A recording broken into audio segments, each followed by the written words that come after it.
Deloitte released its 2025 digital media trends earlier in March. It is a comprehensive look at the seismic shift rocking the media and entertainment landscape. Are traditional studios facing an existential crisis against these hyperscale and hyper-capitalized tech giants? And with Gen Z and millennials finding social media content more relevant than TV and movies, what does this mean for the future of storytelling and celebrity? I'm Scott Hervey, a partner in the entertainment and media department of Weintraub Tobin, and today I'm joined by my partner, Tara Sattler. Stick with us as we analyze these trends and what they mean for both the traditional and new media players navigating this rapidly evolving digital world in today's installment of The Briefing.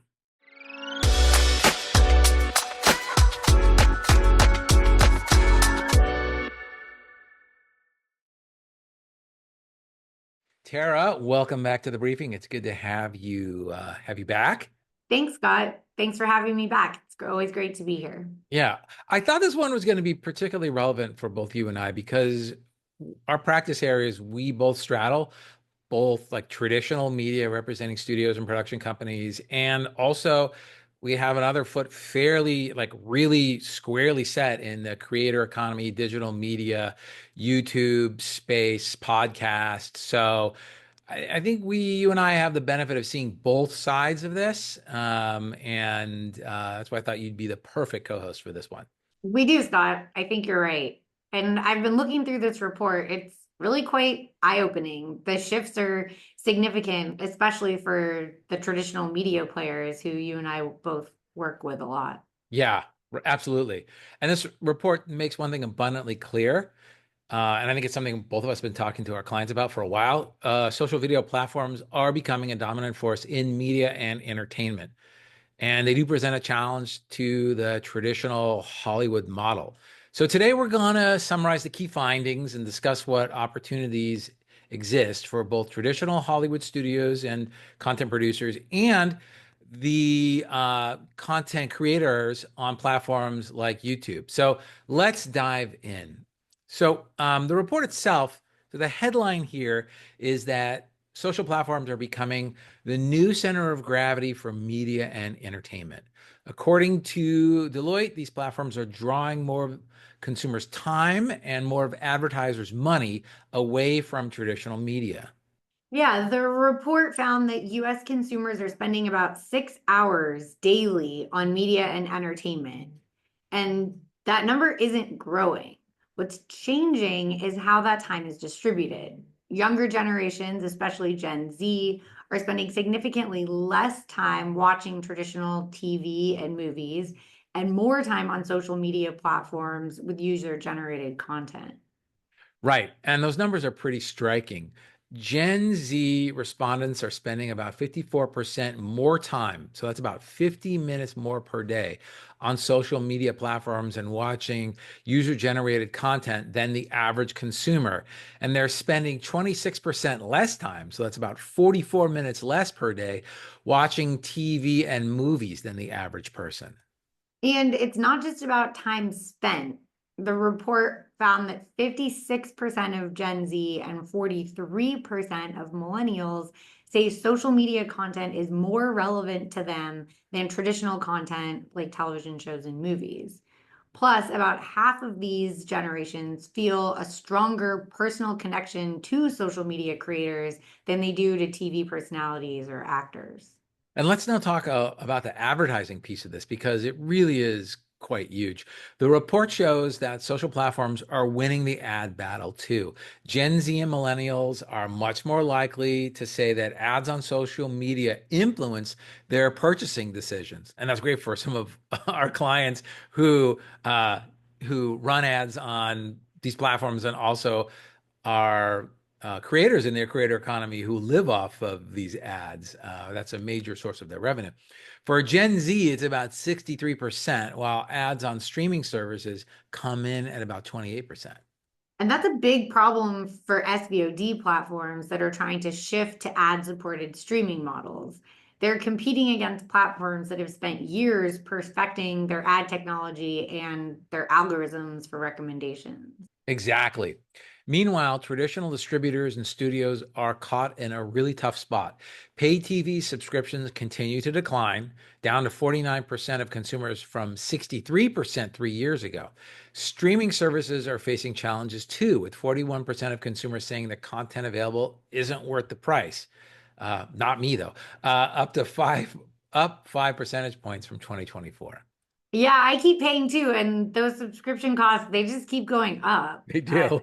SVOD subscribers report paying an average of $69 a month for four services, which is up 13% in just 1 year. For Gen Z and millennials, they have an average of five paid services, and those costs are up about 20%. With the password sharing crackdown, it's actually no wonder that you're seeing a decrease in the younger generation's usage of SVOD services. So, and that's also no wonder why we're seeing this really high churn rate. The report notes that 39% of consumers canceled at least one paid streaming service in the last 6 months, with the number jumping above 50% for Gen Z and millennials. All right. So what does this report mean with regard to opportunities for traditional Hollywood? Let's talk about this. I think there are several potential paths forward. First, the report suggests that studios need to embrace ad technology and AI. They're moving to the center of content economics, and studios need to invest heavily in these areas to understand them and to be able to compete. Right. And Deloitte suggests that strategic partnerships might be the way to go. Uh, Many studios simply don't have the in-house expertise to build competitive ad tech platforms. Yeah, so that consolidation is another opportunity. The report suggests that studios should gather larger audiences, potentially through mergers and acquisitions or clever aggregation, to really be able to achieve the scale needed to compete with the social media platform. Right. And we're already seeing some of that with bundling deals between streaming services, but the report seems to suggest that they might need to go much further than this. Yeah, technology adoption is another opportunity. So studios can leverage virtual production and AI to enable cheaper and faster production, or use generative AI for dubbing and translation, and even implement AI capabilities that automate certain operational functions. And especially this day and age, this doesn't come without controversy. Oh, that's very, very true. Um, the report also highlights an interesting opportunity, engaging with social platforms rather than just competing with them. Traditional studios could learn from social platforms about content creativity and advertising capabilities, while platforms can benefit from premium storytelling, and which really is the strength of traditional Hollywood studios. That's exactly right, Scott. I have really been thinking about that for quite a while. This report notes that 56% of younger generations watch TV shows or movies on streaming services after hearing about them from creators online. Marketing efforts really should start to lean in to these social platforms. Right. And I mean, I think there's also a distribution play there too. I think traditional Hollywood or independent Hollywood, maybe, some of the smaller, more independent studios um, could be looking at and should be looking at and thinking about multi-platform deals. Because now more than ever, you really need to squeeze every dollar out of your content. And I think just committing to one single platform might not really be the answer. I found it interesting that the report challenges the fear that short form content doesn't work for premium IP. Studios could get creative and publish to social platforms, as I said, through a multi platform approach, using social videos not only to help promote their TVs and movies, but also maybe to distribute original short form content. And there's also an opportunity to work with content creators. Those content creators can be powerful advocates for studio content, help engage audiences with greater authenticity, and help with the potential to unlock virality. Right. So, in essence, traditional Hollywood needs to adapt by embracing technology, considering consolidation, and engaging with rather than just competing against social platforms. It's about finding new models that work in this changing landscape. But what's in it for the media creators? What's in it for your traditional YouTube creators? Let's talk about the opportunities that exist for them looking to grow their business in this environment.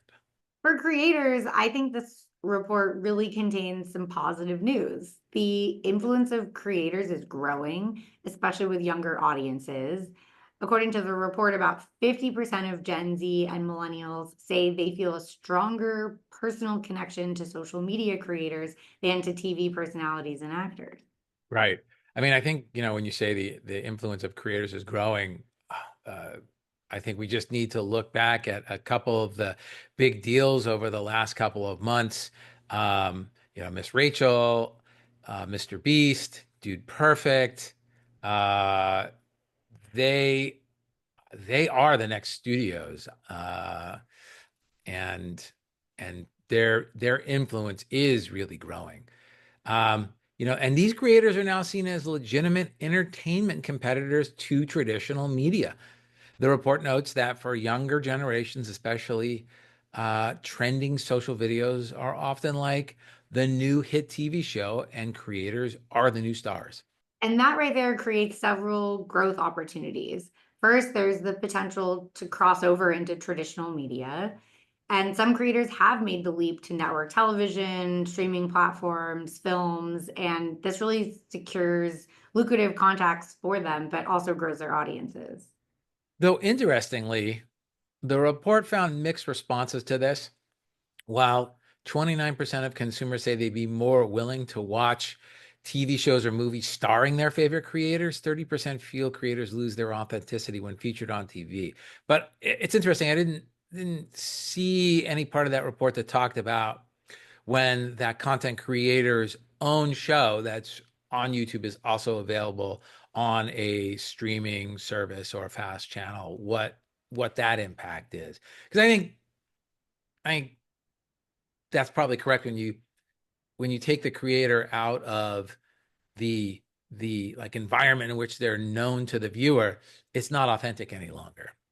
Yeah, I think that's right. And I think that the production methods and what is entailed with making longer form content is also different. And that may be where the viewer perceives that as a loss of authenticity, but it's really just what's needed in order to produce the content at hand. But in any event, this all suggests that creators really need to be careful about how they approach these crossover opportunities and really think about maintaining their authenticity. That seems really important. There may also be a business need to expand beyond that single platform that they have become associated with. So, with YouTube always rejiggering its algorithm, and this always seems to result in the devaluing of library content, it may be economically necessary to repackage older content into newer long form episodes and seek out licensing opportunities with SVOD or AVOD platforms, or explore the benefit of launching a branded fast channel. So the report also highlights the growing role of AI tools for creators. Social platforms are extending generative AI tools to help creators run their businesses, create content, target audience and advertisers, and match with brand sponsors. Yeah, so all of this AI technology really creates opportunities for creators to scale their opportunities and grow their businesses more efficiently. Brand partnerships are another significant opportunity, and it's the lifeblood for a lot of creators. Creators offer credibility and authenticity to brands and advertisers who may be trying to reach millions of followers. The report notes that younger generations are much more likely to say that ads or product reviews on social media influence their purchasing decisions.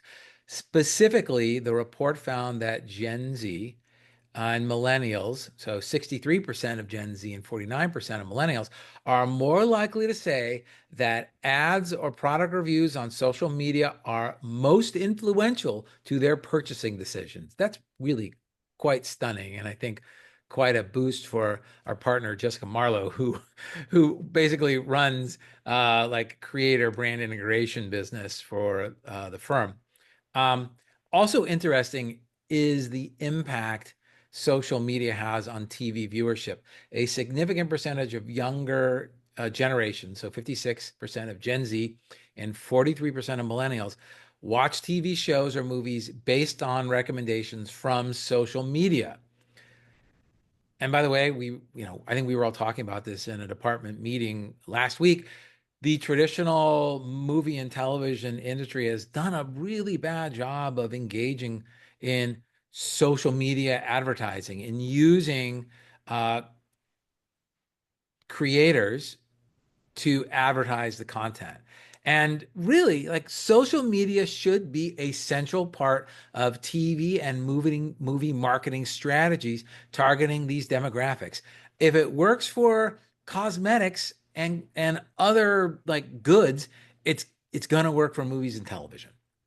Well, and I think we saw an example of that with the Barbenheimer explosion on social media, which by all accounts was really organic to social media Right. and was not planted or instigated at all by the distributors behind those films. I think that that's a perfect example, and I totally agree with you and with the report in that regard, Scott. Right, right. Um, so the report also suggests that there's value in cross-platform presence. And we just talked about that a little bit earlier here. Creators who establish themselves across multiple platforms can build more resilient businesses and reach different audience segments. And by the way, it's as we've always said, it's always a risk to rely on a single platform because that platform can change its algorithm as it's entitled to, and that can have a devastating economic impact on your business if you are just on a single platform. Right. And finally, I think there's an opportunity for creators to leverage their personal connection with audiences. That parasocial relationship, as the report calls it, drives engagement and keeps people coming back. So, creators who cultivate those connections can really effectively build a sustainable business. So let's wrap up with some final thoughts. So the report clearly shows a media landscape in transition with social platforms gaining ground at the expense of traditional media distribution.